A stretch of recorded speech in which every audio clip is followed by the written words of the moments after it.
Oi, gente, eu resolvi fazer esse vídeo com tudo que eu acho que eu aprendi durante esses 35 anos de vida. Eu fiz 35 anos na última sexta-feira, estamos na segunda-feira, né, que é o dia que eu acredito que esse vídeo vai ao ar. Pode ir um dia ou dois depois, vamos ver como é que vai ser. Mas eu fiz uma lista de tudo que eu tinha aprendido, especialmente de 2022 para cá. Minha vida tem sido muito dolorosa, mas também tem sido de muito aprendizado, de muitas coisas assim que mudaram minha vida em pouco tempo, né, assim, por assim dizer, mas que já vinham sendo transformadas dentro de mim. Então eu queria dividir esses aprendizados com vocês. Inicialmente eu pensei em fazer 34 coisas que eu aprendi nos meus 34 anos, né? Afinal, 35 é a idade que eu tô chegando agora. Mas achei que seria uma lista muito extensa, eu não conseguiria fazer e eu não queria deixar de fazer esse vídeo apenas por conta de uma questão de número. Então, vamos lá que eu vou dividir com vocês algumas coisas que eu aprendi e é claro que eu quero que vocês coloquem aqui nos comentários o que é que vocês concordam, o que é que vocês diriam de diferente ou que acrescentariam aí com a vivência de vocês sobre tudo isso que eu vou falar aqui, tá bom? A primeira coisa que eu finalmente aprendi é que tá tudo bem tirar pessoas da minha vida sem precisar explicar demais. Elas geralmente sabem o porquê. A gente já tá um pouco afastado, a vida já nos mudou de lugar. Não tem que a gente estar explicando tudo o tempo todo. E isso é comum para a gente que costuma se sentir muito culpado pelas coisas que faz, especialmente nós mulheres. Eu estive muito nesse lugar da culpa. Aliás, tem outras coisas que eu botei aqui nesses aprendizados que vocês vão perceber isso. Eu estou aprendendo a ver que cada um tem seu grau de responsabilidade na vida. Então a gente não pode carregar a culpa por nada sozinho.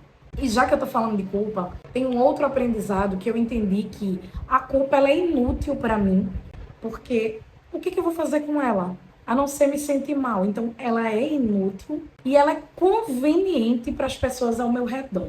Tem muita gente esperta que percebe que quando a gente se culpa por tudo, tira a responsabilidade deles, tira deles da reta, né, como se diz, porque fica muito simples, fica muito conveniente quando você tem alguém que vai estar sempre se culpando, você nunca se culpar. Deu para entender mais ou menos, né? Eu tenho ficado cada vez mais ligada para isso e percebendo que, como eu disse antes, cada um de nós, claro, vamos ter um grau de responsabilidade de alguma coisa da nossa vida. E tem coisas que a gente não tem nenhum grau, como por exemplo, abusos que a gente sofre, coisas do tipo que na minha vida aconteceu diversas vezes e que muitas vezes eu me vi culpada justamente por estar nesse papel de ser mulher, né? A gente que é mulher é muito colocada no papel de se sentir culpada, mesmo quando não tem essa culpa. Ela nos é colocada justamente por ser conveniente, né? Conveniente para a sociedade. Não é uma mágica, não quer dizer que eu não me sinta culpada de forma nenhuma. Apenas agora que eu estou consciente de tudo isso, eu estou mudando isso de lugar. E está sendo um pouco mais simples mudar isso de lugar agora que eu percebi o mecanismo disso tudo. Por isso que dizem que conhecimento é poder. É verdade. Nos últimos anos, eu aprendi uma série de coisas por conta do meu adoecimento com o burnout. Eu tive 2 burnouts. Atualmente, inclusive, eu me encontro fora de sala de aula temporariamente. Eu estou trabalhando no apoio pedagógico e isso se deu por conta desse adoecimento. E isso foi muito doloroso para mim. Inclusive, 2023 foi um ano de diversas mudanças o tempo inteiro. E isso me ensinou algumas coisas que agora eu vou dividir com vocês. É necessário passar por cada parte da fase dolorosa, sim. Mas é bom também a gente ir aprendendo a dar limites a essas coisas. Porque deixa eu te falar uma coisa bem sinceramente. Não costuma se respeitar quem adoece mentalmente. Muitas vezes, inclusive, duvidam e vão fazer isso enquanto puderem. Então é você realmente que tem que ir mudando a ideia das pessoas de lugar. Em que sentido? Elas vão continuar falando na maioria das vezes. Vão dizer que você não se esforça, vão dizer que você poderia fazer de outra forma, e você sabe que o que te impede de fazer de outra forma é o adoecimento. Só que você sabe se você já passou por isso.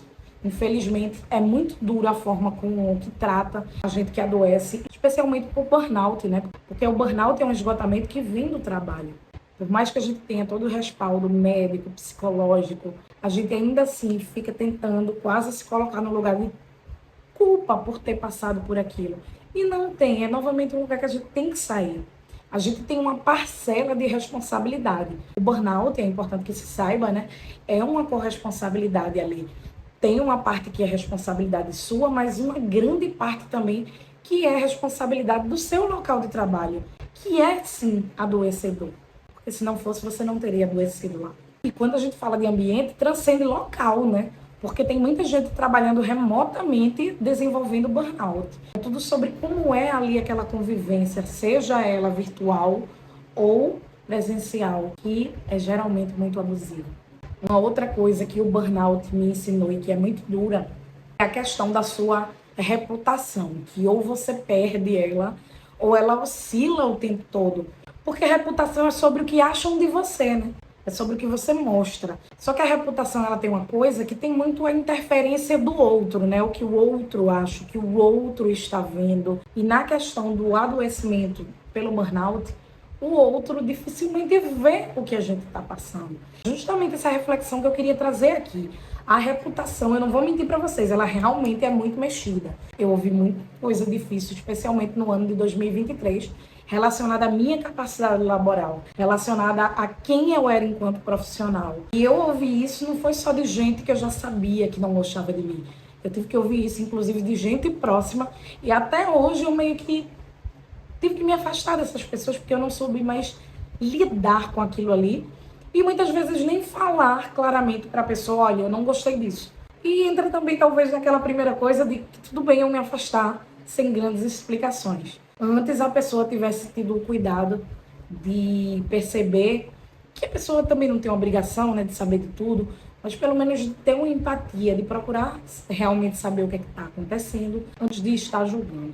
Aliás, gente, se tem uma coisa que tudo isso me fez refletir, é que eu devo julgar menos os outros, porque estar no lugar de quem era o tempo todo julgada quase me destruiu, de verdade. Esse eu inicio até com um sorriso no rosto, porque eu tenho que dizer que o exercício físico, ele mudou a minha vida, o meu comportamento, a minha disposição, até a minha alegria de viver. Nossa Senhora, eu mudei. Eu brinco que eu morri e fui substituída, porque a Tailane, que está aqui agora, ela tem muito mais ânimo. Não quer dizer que tudo tá fácil. Não tá, e nem eu acho que vai ficar. Mas eu tô cada vez mais sabendo lidar com as coisas da vida e entendendo também que aquilo que eu não tô sabendo lidar, se eu não tenho o que fazer, eu deixo ali no lugar até que se resolva ou que mude, enfim. Mas o exercício físico, ele me modificou muito. Hoje em dia, eu comecei dia 31 de julho, eu lembro até hoje, na academia, 31 de julho de 2023. Agora, no final de janeiro, vão fazer 6 meses que eu tô fazendo academia. E eu tomei um gosto muito grande pelo exercício físico. Hoje em dia, eu já tô vendo resultados no corpo. Mas isso começou por uma necessidade psicológica mesmo, de estar melhor. Depois eu fui pensando, eu quero melhorar meu corpo, isso e aquilo. E meio que eu peguei um embalo nessa alegria que tudo isso foi me trazendo, porque no início não era fácil ir para academia, fazer os treinos, não era mesmo. Nem era agradável muitos dias, mas o resultado que isso trazia para o meu corpo, para o meu psicológico, para tudo na minha vida, é tão bom que não tem como eu não me apaixonar por isso. Eu realmente me apaixonei. No momento que eu tô na academia, eu tô bem, eu tô feliz. Faço aula de dança, faço meus treinos e fico felicíssima, felicíssima mesmo de estar lá. E isso foi uma grande mudança. Eu acho que ano passado eu não imaginava estar dizendo isso aqui, não. Mas que bom que isso mudou. Não é porque aquela pessoa é sangue do teu sangue que ela é da tua família. 2023, como eu disse, eu tive muitas decepções e isso também teve a ver com a minha própria família, né, de sangue.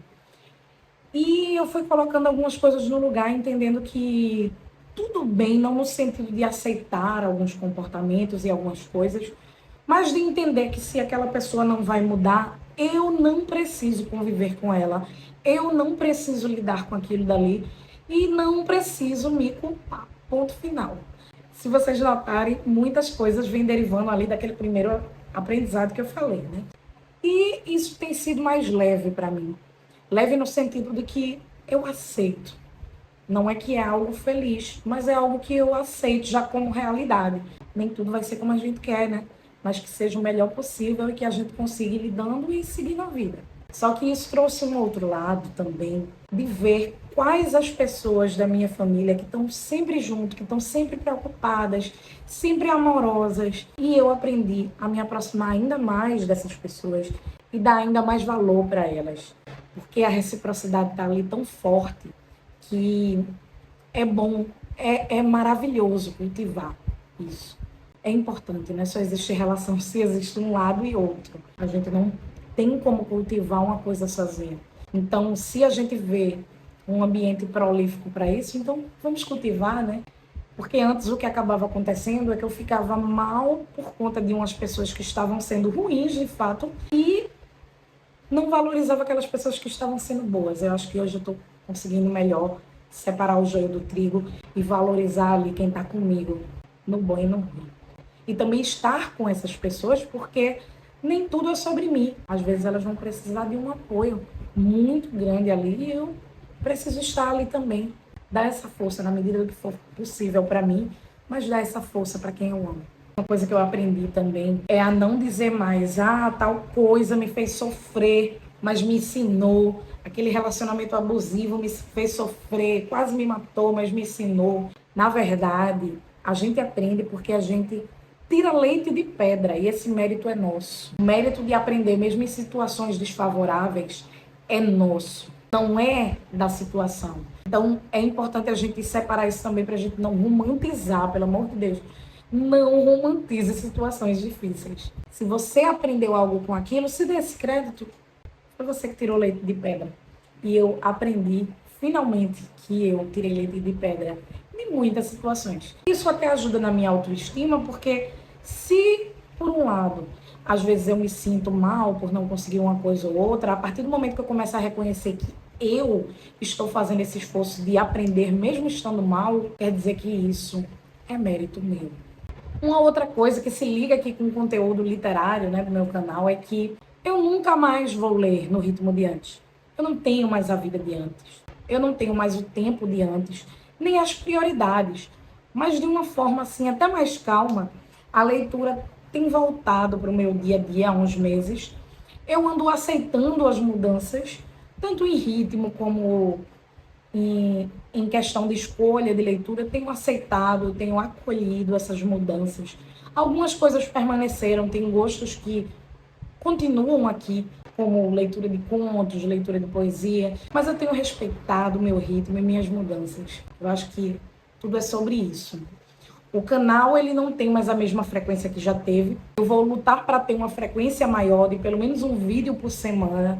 Mas eu vou entender ali que se isso não encaixar na minha rotina, no momento, tudo bem. É importante para mim continuar postando. Então eu vou fazer isso na medida do que for possível para mim, sem grandes agonias. Outra descoberta nem tão fácil assim, sonhos podem ser agridoces.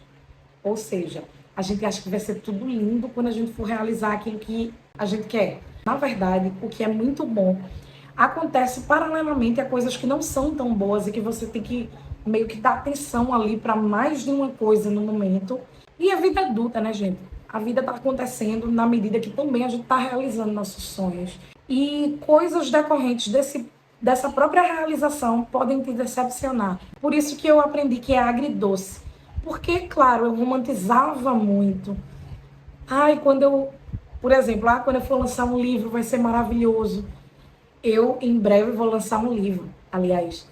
Mas isso me trouxe tanta coisa para lidar, gente.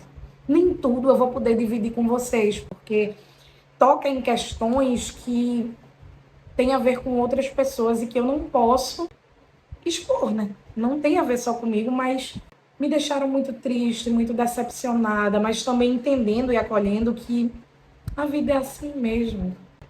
E eu tenho que seguir realizando meus sonhos. Não vai ser daquela forma idealizada que eu pensei. E eu também não tô mais triste por isso. Eu tô acolhendo o jeito que tá vindo e tentando aprender com toda essa situação, mas também acolhendo naqueles momentos que eu ficar chateada com alguém, porque eu tive motivos para estar chateada. Então, melhor acolher tudo e tentar lidando com tudo isso aos poucos, né? É muita coisa que eu tenho lidado. Então, assim, é bom aprender realmente a lidar aos poucos. Esse aqui pode ser meio questionável para alguns, mas eu estou encontrando um valor grande em ser desconfiada. Eu sempre fui uma pessoa muito desconfiada, sabe? E eu achava que em certo nível, isso me atrapalhava a me relacionar com as pessoas. E eu acho que, de certa forma, atrapalha sim. Mas eu tenho encontrado um valor maior nisso, porque isso tem me ajudado a ter cuidado com certas pessoas. E essa desconfiança, né? Quando ela não é uma paranoia, quando ela vem realmente da intuição, é importante da gente ver, da gente acolher, da gente se ouvir. É importante porque isso é pulsão de sobrevivência, né? Inclusive, isso me salvou de muitas situações, viu? E em outras que eu resolvi teimar e contra o que eu tinha desconfiado, eu acabei vendo ali na frente que era melhor ter ficado quietinha no meu canto, que eu estava pensando certo. Para finalizar, eu entendi que eu não preciso me explicar o tempo todo. Às vezes a gente acha que tudo que a gente vai dizer, um não, uma coisa que a pessoa não quer ouvir, geralmente a gente tem que estar se explicando, ou até mesmo sobre os erros que eu cometo, porque eu entendi uma coisa sobre esses erros. Tudo bem, eu cometi o erro, eu assumi que cometi, mas muitas vezes eu ficava pedindo muitas desculpas ali, e aos poucos eu ia percebendo que a outra pessoa envolvida não estava nem aí, não pedia desculpas, mesmo ela também estando errada. Não precisa a gente estar se desculpando, se explicando o tempo todo. Eu acho importante, sim, se a gente errar, a gente chegar e pedir desculpas, ou pelo menos tentar conversar, mas ver como é, o que vem e o que vai. Porque às vezes a gente quer dar muito ao outro, quer dar muita atenção, muita explicação, e a gente não recebe isso de volta. É importante, gente, por mais que para muitas pessoas a reciprocidade possa parecer apenas interesse, é a reciprocidade que move os relacionamentos. Sem reciprocidade não há nada. Isso é também um grande aprendizado para mim. Sem reciprocidade não há nada. Na vida adulta a gente tem cada vez menos tempo, então que a gente demande esse tempo e essa energia para quem realmente está com a gente, vivenciando ali os bons e os maus momentos. Então é bom a gente fazer isso de maneira mais equilibrada. Eu espero que vocês tenham gostado desse vídeo. Me diz aqui o que é que você concorda. Me diz o que é que você tem aprendido nesses anos de vida. Não esqueça de curtir, de se inscrever aqui no canal. E até o próximo vídeo.